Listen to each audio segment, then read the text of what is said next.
최근에 견갑골 내측의 통증을 호소하시는 환자분들이 많습니다. 그 부위를 날개축지라고 하는데요. 보통 등 뒤쪽, 견갑골 내측에 뻐근하고 찌르는 듯한 통증을 날개축지 통증이라고 합니다. 이런 불편감으로 내원하시는 분들을 보면 공통점이 하나 있는데요. 대체로 체형이 정상에서 벗어나 있다는 점입니다. 견갑골의 위치가 앞으로 말려 있거나 아니면 위로 솟아 있거나 아니면 견갑골이 밖으로 떨어져 있거나 이렇게 제자리에서 벗어난 경우가 많았습니다. 근데 이렇게 되면 주변 근육과 근막이 스트레스를 받게 되고 계속 무리가 되다 보면 유착이 생길 수도 있고 그 사이를 지나는 신경이 눌릴 수도 있습니다.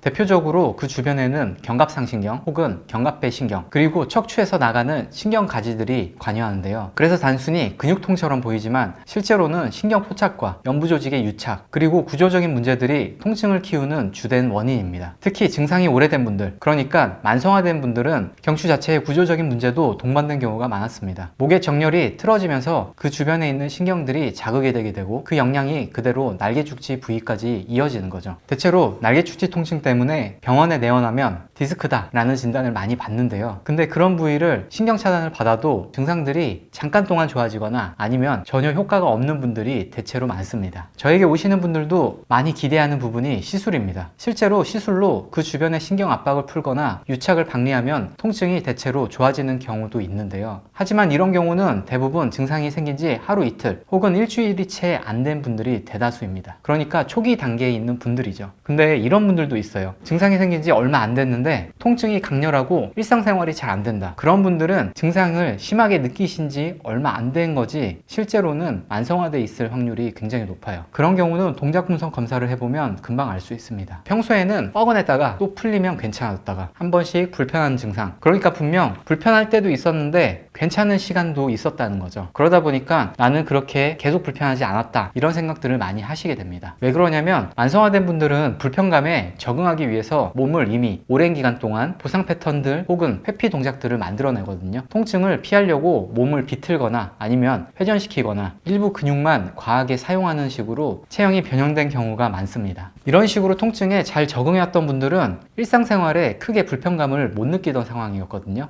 근데 어떤 이벤트가 세게 걸리거나 그 보상작용이 한계에 부딪히는 때가 분명히 옵니다. 그런 임계치를 벗어나게 되면 그때부터는 통증을 심하게 인식하게 되시는 거죠. 근데 제가 여기서 꼭 말씀드리고 싶은 거는 시술을 받는 게 나쁘다는 뜻이 절대 아니에요. 시술은 분명히 통증을 줄여주고 눌린 신경들을 일시적으로 완화시켜 줄 수 있습니다. 문제는 시술만으로 이 통증을 관리해준다 라는 개념으로 접근할 수 있지만 그 통증을 만들어낸 근본적인 이유까지 해결하지 못한다는 점이죠. 앞서 말씀드린 것처럼 몸은 오랜 시간 동안 통증에 적응하기 위해서 온갖 방법으로 버텨왔습니다. 근데 그 버틸 수 있는 능력마저 깨져버리면 단순히 그 주변의 신경만 풀어준다고 가려져 있던 불편감들이 완전히 없어지진 않을 수 있습니다. 조금 더 풀어서 설명드리면 그 주변의 신경 압박이나 유착이 반복적으로 생기는 배경에는 분명히 잘못된 움직임 패턴이나 기능적인 문제가 자리 잡고 있거든요. 다시 말해서 기질적인 손상 때문에 수술이 꼭 필요한 경우는 드물고 대부분 기능적으로 깨진 부분들이 회복되지 않았기 때문에 같은 문제가 반복되는 겁니다. 정리하자면 날개축지 통증은 단순히 결과물이에요. 그 통증이라는 결과물을 만들어내는 근본적인 원인은 체간의 불안정성과 견갑의 불안정성 그리고 잘못된 움직임 패턴입니다. 예를 들면 불이 났다고 해보겠습니다. 당장 이 불을 꺼야 되는 건 당연하거든요. 근데 불이 반복해서 난다면 화재 원인을 같이 해결해 줘야 되는 거죠. 마찬가지로 시술은 당장의 불편한 것들을 그냥 관리해준다 이렇게 접근하시는 게 맞고, 이 증상을 갖고 계신 지 오래된 분들은 결국에는 이 기능적인 부분에 대해서 재활을 통해서 정상적인 움직임을 다시 쌓으셔야 됩니다.